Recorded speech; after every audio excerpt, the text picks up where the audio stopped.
तो अब हम सीधा चलेंगे फतेहपुर। सुमित जुड़ चुके हैं, सुमित से जानने की कोशिश करेंगे प्रशासन के द्वारा तैयारियों के बारे में की गई क्या तैयारियां हैं। ब्लॉक प्रमुख चुनाव को लेकर मतदान की प्रक्रिया शुरू हो गई है। सीधा सुमित के पास चलते हैं। सुमित, तैयारियां बताएं। नामांकन हुआ, नामांकन के दौरान बवाल भी हुआ, लेकिन आज मतदान होना है, तैयारियों के बारे में बताएं सुमित। सुमित, क्या आप हमें सुन पा रहे हैं? तो किसी तकनीकी समस्या के कारण उन तक हमारी आवाज नहीं जा पा रही है। यूपी के अलग अलग जिलों से ग्राउंड जीरो से सीधा संवाददाता जुड़ गए हैं। सुबह से ही पल पल की आपको अपडेट दी जा रही है। क्या हालात है, क्या तैयारियां है? मतदान की प्रक्रिया सुबह 11 बजे से शुरू हो चुकी है। अलग अलग जिलों में मतदान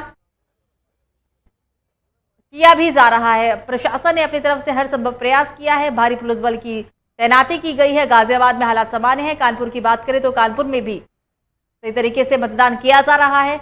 वाराणसी,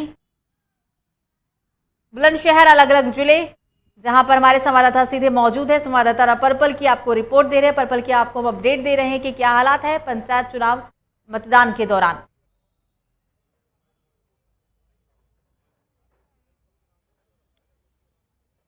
तो प्रदेश में ब्लॉक प्रमुख के 476 पदों के लिए आज मतदान किया जा रहा है। मतदान सुबह 11 बजे से लेकर दोपहर के 3 बजे तक होगा। उसके बाद मतगणना होगी और फिर परिणाम भी घोषित कर दिए जाएंगे।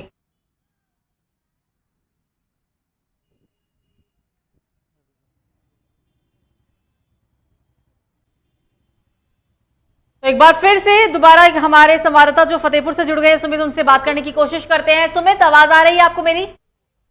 जी मैम जी। अब आप सुमित तैयारियों के बारे में बताएं। मतदान को लेकर क्या तैयारी की गई है प्रशासन के द्वारा फतेहपुर के अंदर?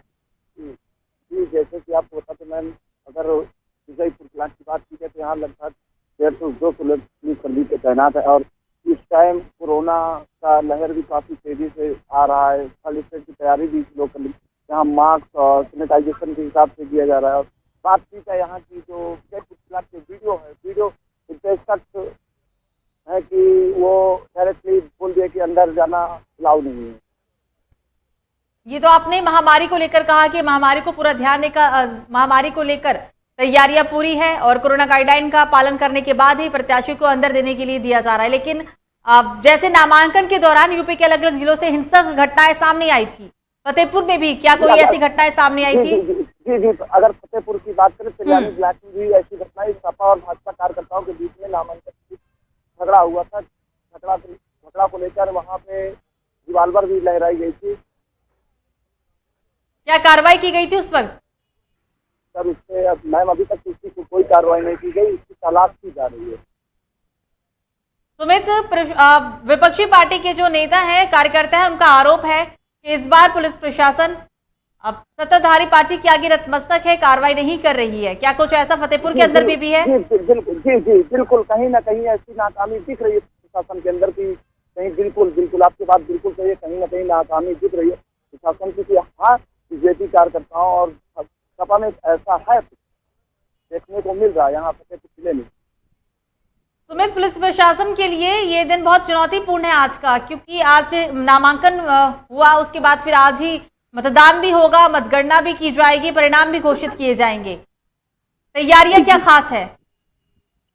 ये सारी यहाँ पे तैयारियां हैं और यहाँ के जो कप्तान है, एसपी है सतपाल अंतिल, वो कड़े निर्देश के साथ ये चुनाव भी करवा रहे हैं। हर जगह पूरे फतेहपुर जनपद में 12 ब्लॉकों में पुलिस कर्मी से तैनात है। सारी सुरक्षा व्यवस्था को लेकर सारे जगह ऐसे ही दिख रहा है। जिस समय हम लोग विजयपुर ब्लॉक में खड़े हुए हैं और प्रशासन भी मेरे पीछे है। सुमित, बातचीत करने के लिए आपका शुक्रिया। ये थे हमारे साथ फतेहपुर से सुमित, जानने की कोशिश कर रहे थे तैयारियों को लेकर।